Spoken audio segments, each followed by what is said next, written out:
Boy, can I help you? Listen up. I'm bringing you the best content to ever exist in the door-to-door industry, from sales, leadership, recruiting, and personal development. Well, why would I need that? Because never before have we been able to collaborate with the top experts in their industries, sharing their secrets and techniques on what makes them the best. Wait, who are you? I'm your host, Sam Taggart, creator of the DDD Experts and DDD Con. Is there a place we can sit down? Well, come on in. We are excited to announce Jordan Belfort, the real Wolf of Wall Street, at D2DCon 2019, January 10th through 12th in Salt Lake City. Register today at d2dcon.com. Come as a team, learn as a team, leave as a team. All right, I'm Sam Taggart and with the DDD podcast, and we have an amazing guest today.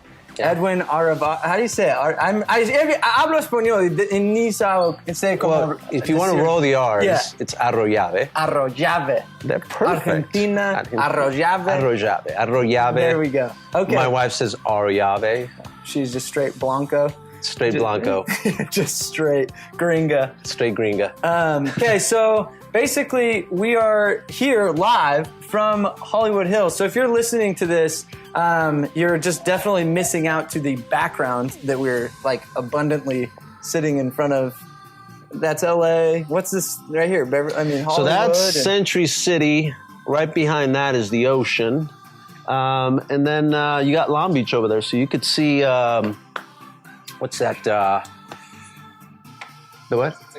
No, not Signal Hill, but the Hollywood No, sign? the island. Oh, Catalina. Catalina. Yeah, so you can see Catalina from here. Wow. So today is a clear day, so you can see it over there. You see that? That is beautiful. Yeah. So we got lucky today. Yeah, Sometimes you don't get to see the ocean from here. It's amazing. No, this is the first time I've ever even been up on this hill. You know, you see it in the movies and stuff. And I've seen it. Your wife, I mean, she's in the movie, right? Like the show. She's on the show. She's on a reality show. Yeah. So tell us about that real quick. Tonight's the season finale. Tonight is the season finale. So, it actually starts at 6. She's in there in her room right now. Maybe we'll sneak up on her and see what she's doing. So hurry, stop watching this now and go on to, what's it on, Bravo? It's on Bravo. Bravo, 6 season o'clock. finale. Yeah, season finale today. Real Housewives of Beverly Hills show. We'll sneak up on her. She's right now tweeting because that's what she needs to do while the show's on. And we'll double. Hopefully not getting into trouble with tweeting, but we'll see. I love it. Okay, so pretty good. So let's dive in. Tell us a little bit about you and your story. Currently, you're CEO and founder of Skyline Security, right? Yes. But obviously, there's a journey to get there. Of course. Tell us in a nutshell this journey, and we're not going to go like super deep into it because I'd recommend for you guys that haven't already, but go watch Power Players. He was just on Grant Cardone's podcast. Yeah, on the Power Players show, On the Power Players show. Mm-hmm. And for those that haven't watched it, we don't want to reiterate all the same stuff and make you watch it again. So we're not gonna spend as much time, but I would recommend watching his story because it's inspiring. Yeah. Your beginnings. Yeah. But let's hear it in the summed up version so we can dive into content. Yeah, no, summed up version is I was born in Bogota, Colombia, came to the US when I was 6 years old, and I grew up in Southeast LA in a city called Huntington Park. Not Huntington Beach? Not to be confused with Huntington Beach. I'm sure a lot of people are like, oh. All the time. I used to get that. Huntington Beach? I'm like, no, a little different than Huntington Beach. But due to some unfortunate circumstances, I had to start working at 15 years old. I was lucky enough to get a job doing telesales. And at that point, I was just so grateful to have a job and at the same time so fearful of losing it. Mainly because at 15, I don't even know how I landed this job, but I was making $1.50 more than minimum wage. Minimum wage, I think, was $4.25, and I think I was making $6 an hour. So I was just so grateful, and I came in there and I just busted my butt off. And because of that, I was able to get results right away, kind of build that confidence. I always say, result is what gives you confidence. And at the end of I think sales, anything you do, it's all about your confidence. Yeah. Right? If you have confidence, I could say my pitch a certain way. I could say your pitch the same way you're saying it. You could be doing 20 a week, but if I'm saying it without confidence, it ain't gonna work for me, right? 100%. If I think it's luck, I'm gonna maybe get 2 a week, right? But when you have confidence, you're always going to be able to do pretty well for yourself. So people ask all the time, well, how do you get confidence? Well, you get confidence with results, right? So that's what happened to me at a young age is I just worked my butt off. I was the youngest kid there. Again, I was 15 years old, and I knew that I needed to outwork everybody. And it's funny what happens when you just outwork everyone, especially in sales. I was just calling more people than most people were. So because of that, I was able to get results, and I became a supervisor by the age of 16. Wow. I was in charge of 5-6 people. By the time I was 18, I became in charge of 36 people. Now I was making $800 to $1,000 a week. This is back in, 97. But more importantly, I became the right hand of the VP of sales. And the same guy came to me 3 years later and asked, basically in my office and said he was going to resign, and asked me if I wanted to come with him to help him build an alarm company that he was going to get off the ground. And he said to me, look, I can't guarantee you the 60 grand that you make here, but if you make this work, you could possibly double, triple, quadruple what you make here. And you were making great money at the time. Yeah, no, it was great money. I was paying all the bills at the house. But I've always said common sense. If you use common sense and you have drive, you'll go a long way in life. And for me, common sense was, well, this guy's making 250 grand a year.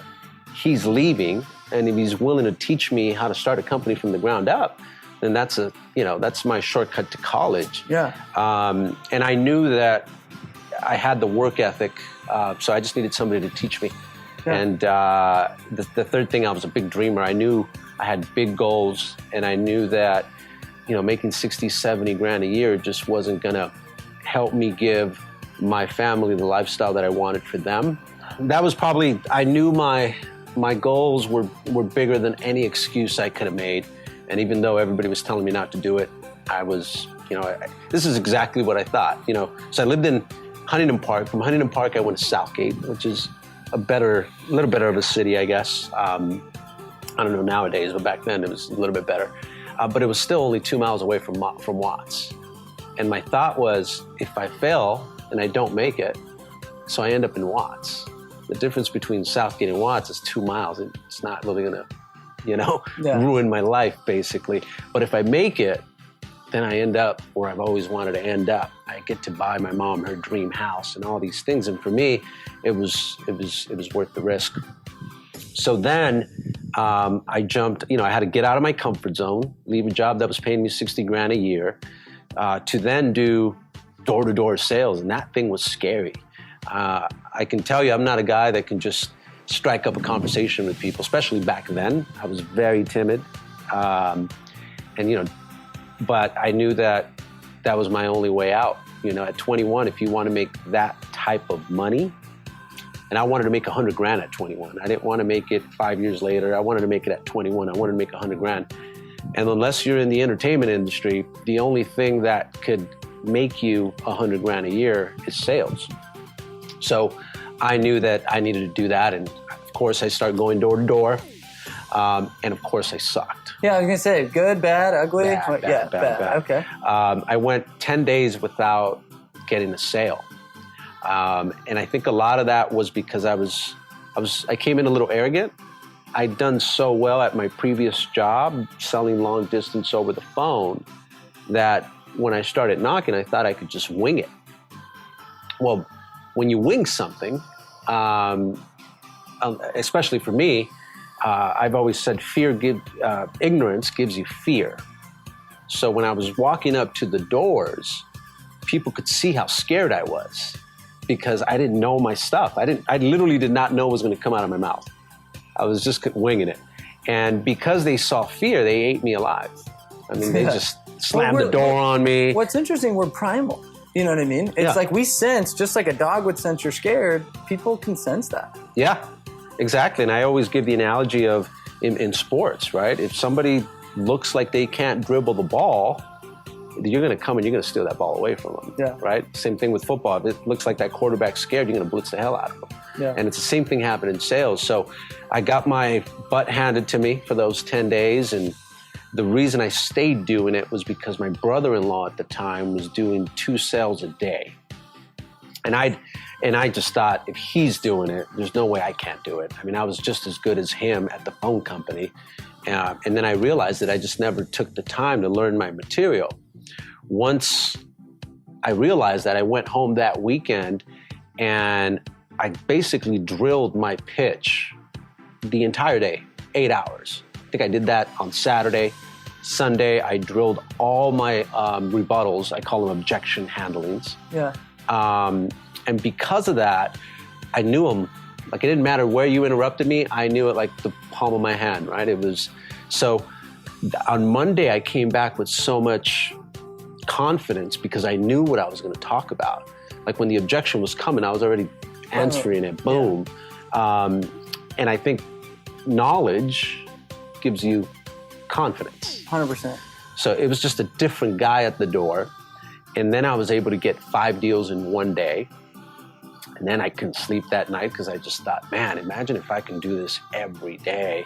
And my mind just went wild with all the things that I was going to be able to accomplish if I continued on. So that week I ended up with 12 deals in 1 week. And then I was lucky enough to find my purpose at a young stage in the alarm business, which that purpose is, I think, what made me very successful in this business, because that purpose got me my confidence. Yeah.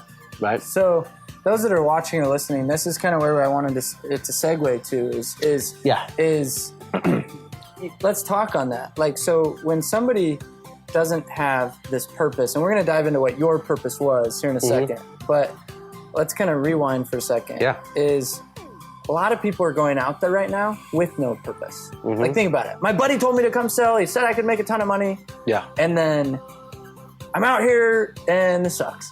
Right, exactly, yeah. It's like, hell no, I'm out. First train home, I'm gone, right? Right. So it's like, what did you found your purpose before the 12, or did you find your purpose after the 12?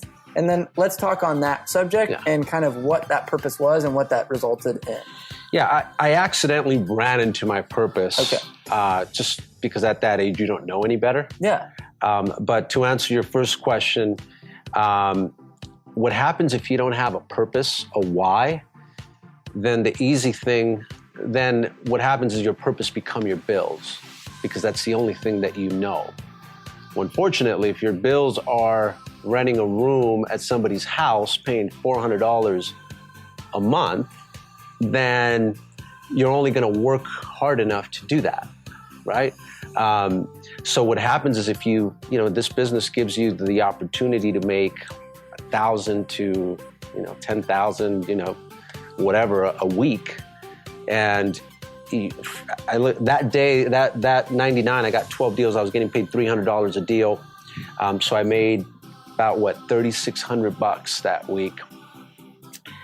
That basically would have paid my bills almost for an entire month. If I didn't have a purpose, that next week, I probably would have gone back to 2-3 deals, because my urgency wouldn't have been there. Part of selling 12 a week, 15, 20 a week is you need urgency, right? So that urgency needs to be there. And again, if you don't have anything to work for, right? And again, it's not that you're working for money, but that money is going to get you something. So for me, my purpose, that money was going to buy my mom her house, and it was her dream house. And it was something that, as a kid, that's all I heard is, I wish I could have my own house. And it's something that I promised her I was going to give her. It was something that when I got my 12 deals that week, I picked her up, took her to look at the house, and I said, Mom, this house is going to be yours. And I gave a date on when I was going to do it by. If you don't put a date on your goal, on your purpose, right, then it becomes a dream, right? And you'll just keep procrastinating. Yeah. Right? And that's why it's so important to have a date on whatever you're trying to accomplish. There needs to be a date, and then that date needs to be treated as if your life depends on it. It needs to be treated as if your kid's life depends on it.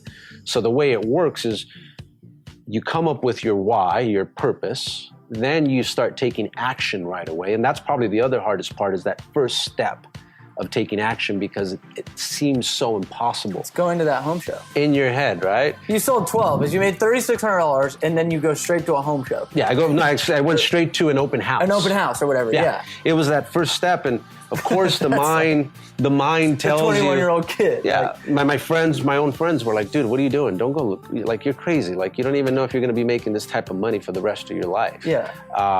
And a house is a 30-year commitment, right? Your own mind starts telling you, man, if I go to an open house, are they going to laugh at me? Am I going to look stupid? Yeah. You know, all these things on why you can't do it. But I had already sold myself that I was worth $100,000 a year. So it didn't matter to me because no matter what I did, I was going to do sales. And no matter what product it was, I felt I was worth $100,000 a year. So that's where it starts. If you're worth $100,000 a year, then you're going to make $100,000 a year. Yeah. But if you believe you're only worth 10 deals a week, then, if you believe you're only worth 2 deals a week, $600 a week, then that's exactly where you're going to be. Yeah. You know, so what did your mom say when you took her to the house? So she started crying, and then at that point, it was a real. It became real. It became real, right? I had to come through, and I can't tell you how many times I wanted to quit at 8 o'clock, but because I had that purpose, I would continue knocking, and I'd get a deal at 10:30. So then, the result came, which built my confidence, which then built my energy. So once you get confidence and energy, enthusiasm all in one, then you become, unstoppable. And then once I figured it out, I was like, whoa, this works. Let me do it again. So purpose is, so when I think of purpose, your purpose needs to be, big enough, right? That it can fight off your mind when it tells you that the task is too big. Your purpose needs to be big enough that it can fight off your body when it tells you it can't go on. So when it's 10 o'clock at night and your body's like, oh, I've been knocking since 9, your purpose needs to be strong enough that, again, it fights off your body, that, it fights off the body when it tells you it can't go on. Now, if your purpose is big enough, then your mind or your body won't matter, because at that point, your spirit and will take over. And once the spirit and will take over, it tells your mind and body that it can go on, and then your body follows along. Love that. Right? So with me, at 8 o'clock, 9 o'clock, when my body was telling me, man, you're tired, man, you can't do this, you're blah, blah, blah, you're never gonna do this, my purpose for my mom was so big that will just took over, that spirit took over. And it was big enough for me that it made me get out of my butt. And that's why I got the results. I didn't do anything special other than I had a huge purpose. My pitch wasn't that great. I'm not a witty person. I'm normally 30-second delay. Some people can just, you tell them something, boom, they got something right coming back real quick. Yeah. That was never me. But I was blessed enough to have, to learn that at a young age. And then sticking, and I hate to talk about purpose, but it's kind of my thing. No, I love it. That's the thread. I mean, keep going. I think when it comes to life, life is a combination of, you have to have a purpose. Well, what that means is anytime you're going to have a purpose, problems are going to come. Yeah. That's why it's a purpose, right? You got to solve those problems. Yeah. So that's what you guys got to understand is no matter who you are in life, problems are always going to come your way. And it's your job to solve it. When you solve it, that means you accomplished it. Yes. And I've always said accomplishment gives you happiness. Even if you have to just do your bed in the morning, first thing you do your bed at 6 in the morning, you're going to feel a little better about yourself because you got something accomplished. People that get depressed are because they're not accomplishing anything. If you're just sitting around playing video games all day, probably going to start feeling pretty bad about yourself. If you're just watching TV all day, you're going to feel bad about yourself because you're not accomplishing anything, right? So I look at, people always say, well, money can't buy you happiness. And it's true, because when you look at very successful people that have no problems, and that's what I'm saying, problems are good, right? But some people are just so rich that they have no problems. They could literally buy anything. They could eat whatever they want. They could live wherever they want. They can fly whatever they want. But what happens is if they don't accomplish things, then they get depressed. Yeah. Right? So you can have all the money in the world, but if you don't have a purpose, then you automatically start getting depressed, and it's a downward spiral after that. So it literally is combination, call it restricted problems, right? So you got purpose, that comes with problems. So you have to solve that. Once you solve that, then you feel accomplished. But here's the key part. That freedom you're gonna have, it's restricted. You can only have freedom for so long, because if you don't find a new purpose, then you're gonna get bored and depressed again. Yes. It's a cycle. It's a cycle, right? So there's people that sell you this false dream of, oh, just work your butt off and one day you're gonna be free. It's not true. It's so funny, because I mean, I love where you're going with this, because so I was the #1 rep at Vivint, right? And I thought, and I've said this on another podcast, I don't know, I can't remember, but I was like, man, I got it made. And I go up to the stage to go get my trophy, and I'm like, I've accomplished something that I've always wanted to accomplish. Like, this was a big deal.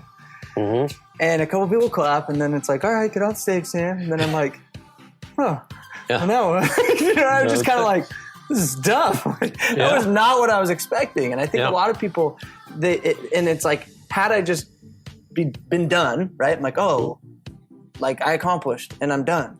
Yeah. Like, it's like, how boring would have life been? Exactly. And it's like, I said, well, what's next? What's the next level? What's the next level? Exactly. And it's funny because I bet you if we rewind your life, which I would love to do, and I'm sure it would take a lot longer than a 40-minute podcast, but it's like going back to a little boy who's now managing at 18, 32 people, who's now left and been like, oh, I'm going to go do door-to-door. Now you're running a $40 million security company with how many reps? I mean, you've probably got... We probably have over 300 office employees. And I mean, massive security company. And I'm sure there's this cycle that just kind of happened over and over and over again and over again. That's exactly it. I mean, you hit the nail in the head. After every goal I accomplished, it was, okay, what's next? Now, how do we grow from here? How do we grow from here? And I think that's why when you read up on the Tom Brady's of the world, the Michael Jordans of the world, everybody that has had extreme success, whenever they accomplish something, they might feel it for that day, but the next day it's like, all right, I got to get back into the gym. What do I got to do next? Because I gotta keep accomplishing, right? Accomplishment gives you happy, and again, it doesn't. This goes for all parts of your life, right? When your fitness starts feeling a little down, it's because you're not accomplishing new levels. Tiers, right? New levels. So a side note. Should we make him take his shirt off? I'm just kidding.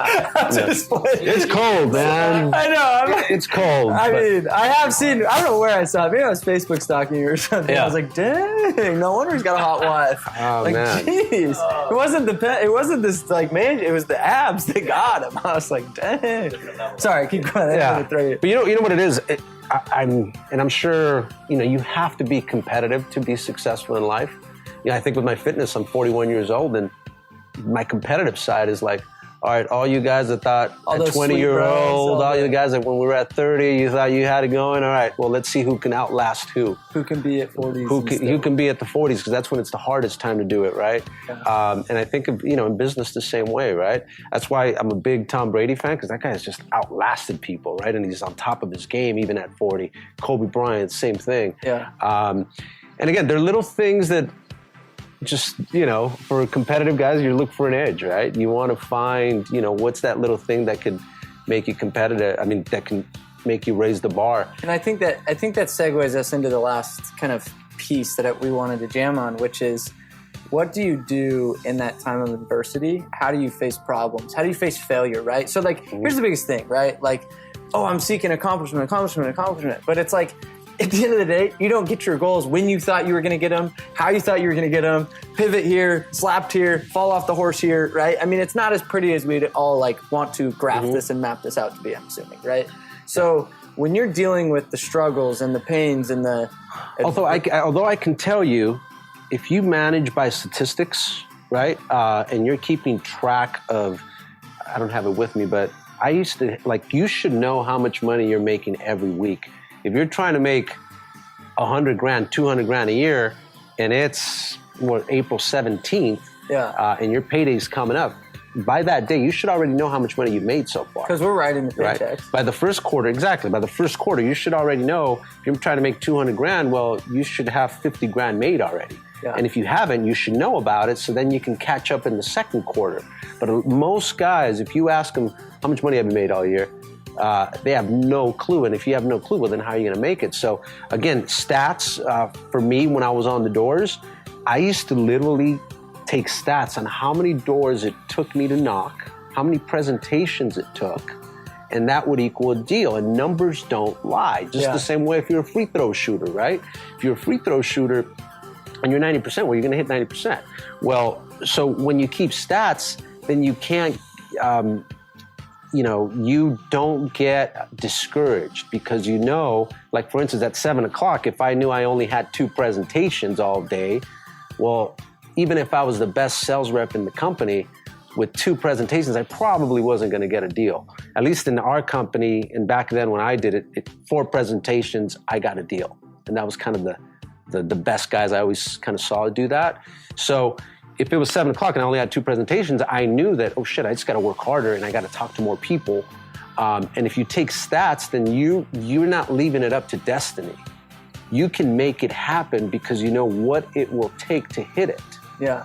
Right. So, again, if you manage by statistics, you could 90% get what you want out of whatever it is that you're trying to do on purpose. But yeah, as far as failure is concerned, my, I think, biggest secret or my biggest reasons for, I think, success is I take responsibility for every bad thing that happens to me, no matter how bad it is. No matter, I was telling you earlier, I just bought a brand new Tesla about a year and a half ago. It just came out as the Model X 2016 P90, spent quite a bit of money. And literally I had it for 2 months. I'm at a red light.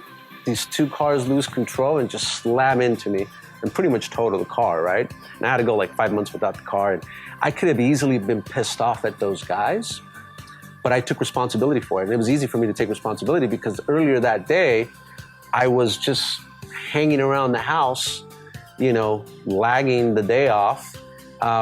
And I left at 10 when I should have left at 8. My wife was on me that day, like, you need to hurry up, you need to hurry up. And I was just like, it's one of those days. And if I wouldn't have lagged it, I wouldn't have been there at 10 a.m. I wouldn't have got crashed. But what happens is when you take responsibility for things, you can only be mad at yourself for so long. It's easy to be mad at somebody else. Like if I were to put blame on you and play the victim and say, oh, Sam screwed me over, what happens is when you have anger inside of you, then it hardens your heart. And when it's like a disease, man. It'll eat you alive if you have a bunch of hate inside, right? And a lot of that hate comes from you blaming people for stuff. Another quick story. This guy says, hey, I got this nice car, blah, blah, blah. We could flip it. We could make all this money. He asked me for 80 grand. I knew I should have had him sign a paper. I didn't have him sign it. Next thing you know, even though I knew him for a good 2 months, I knew where he lived. I go to his house. He's nowhere to be found. His whole family was moved out. I met his family. I met everybody. From one day to another, he was gone. And this was back 2008. So, I mean, that hurt. But literally, I was like, well, I'm the dumbass that didn't get anything signed. I'm the dumbass that kind of fell for it.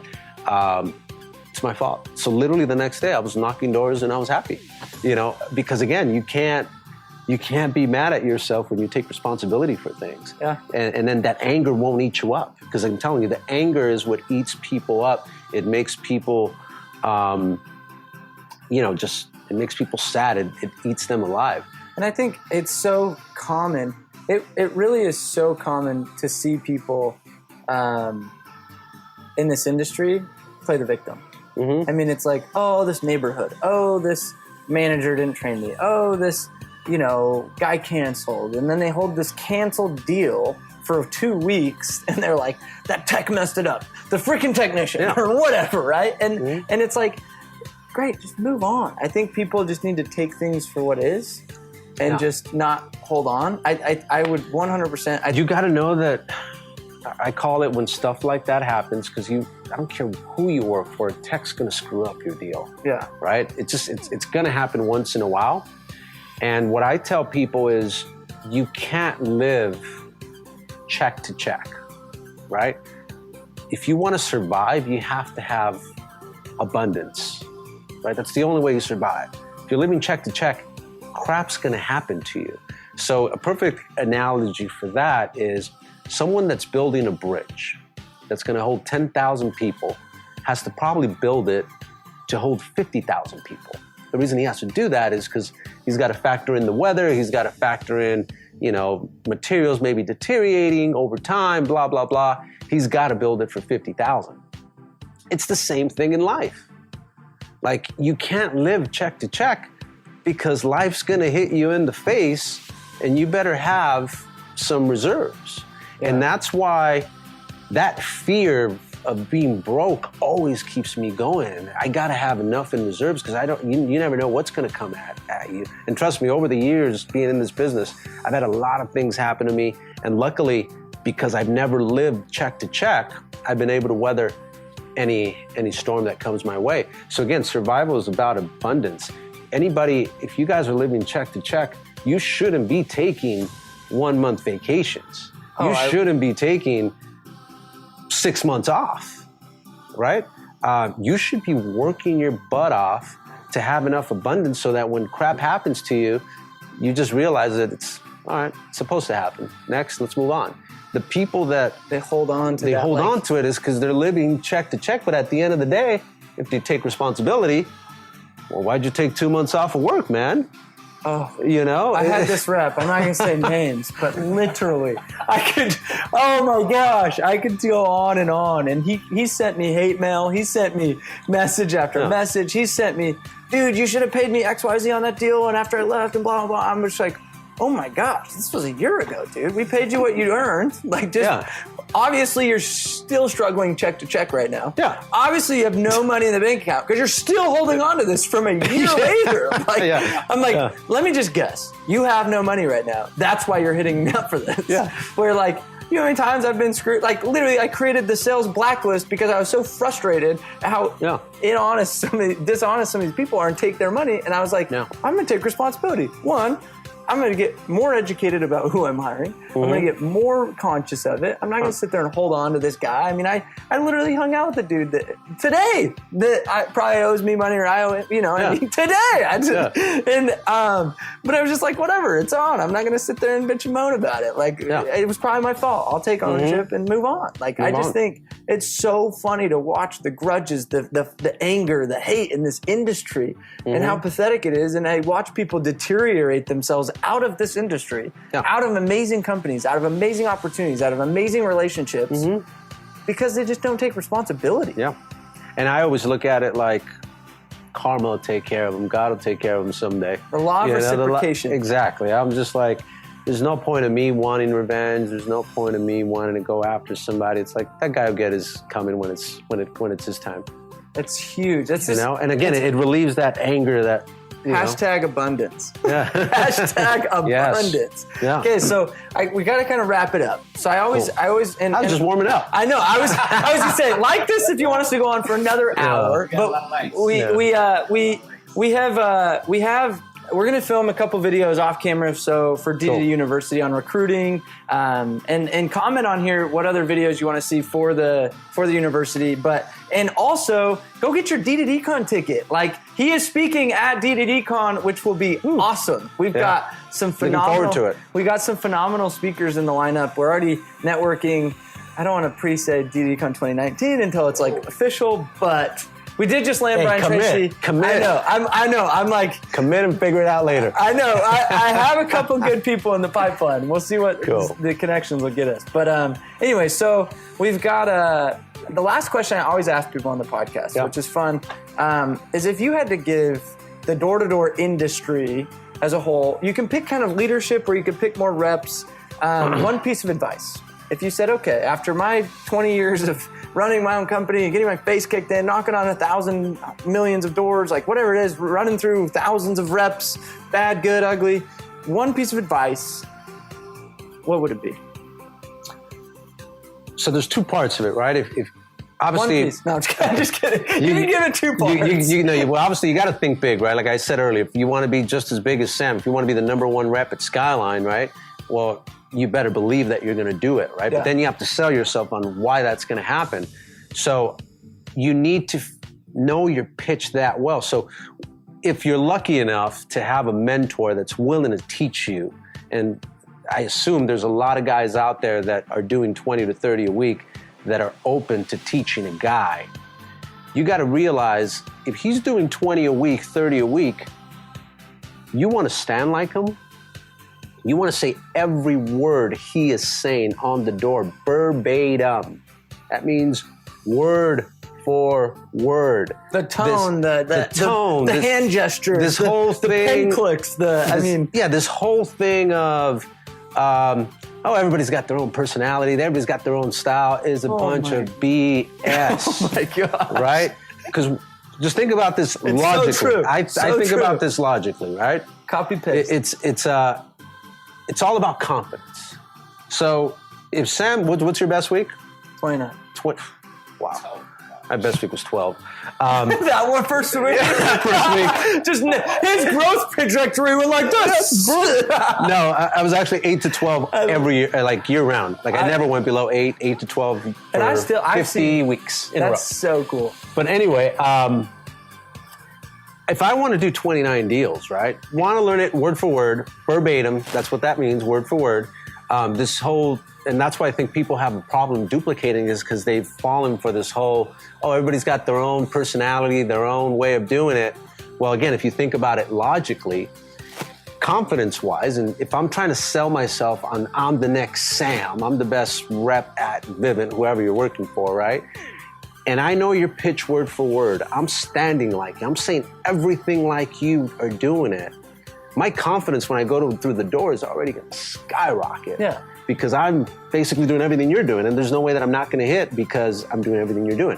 But again, in order to do that, you have to learn your pitch, your objection handlings from your mentor verbatim.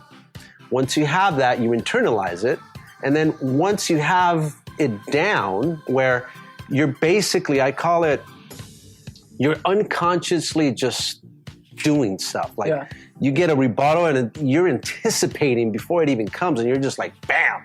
It's like you're not on a delay. You're not on a 30-second delay. Now, I might be on a 30-second delay in real life, but when it was on the doors, I was like, boom, you told me something, boom, I had to come back, right? Biggest objection for me was I don't have any money. So, man, I've had that thing dialed down. So you gave me that, I was like, bam.